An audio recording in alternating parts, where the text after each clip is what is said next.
পাকিস্তানের বিপক্ষে দ্বিতীয় টেস্টে খেলতে বাধা নেই সাকিব আল হাসানের।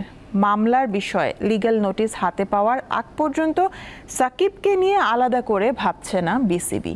আর নোটিশ পেলে বোর্ড সভা করে সিদ্ধান্ত নেওয়া হবে বলে জানালেন বিসিবি পরিচালক আকরাম খান।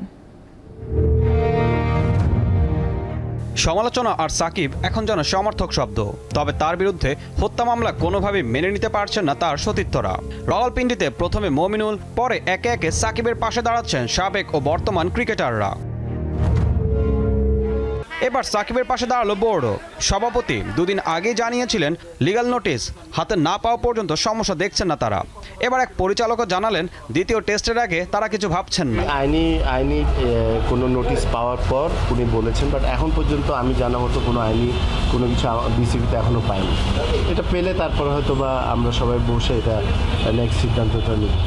অস্থিরতা শুরুর পর থেকে দেশে পা রাখেননি সাকিব। কানাডায় টি-20 লিগে খেলার পর সরাসরি চলে গেছেন পাকিস্তানে। এই সিরিজের পর তিনি দেশে ফিরবেন নাকি যুক্তরাষ্ট্রে যাবেন সে বিষয়ে বোর্ড সভাতেই সিদ্ধান্ত হবে। এটা মনে হয় হয়তো বা আমাদের প্রেসিডেন্ট এটা বলবেন।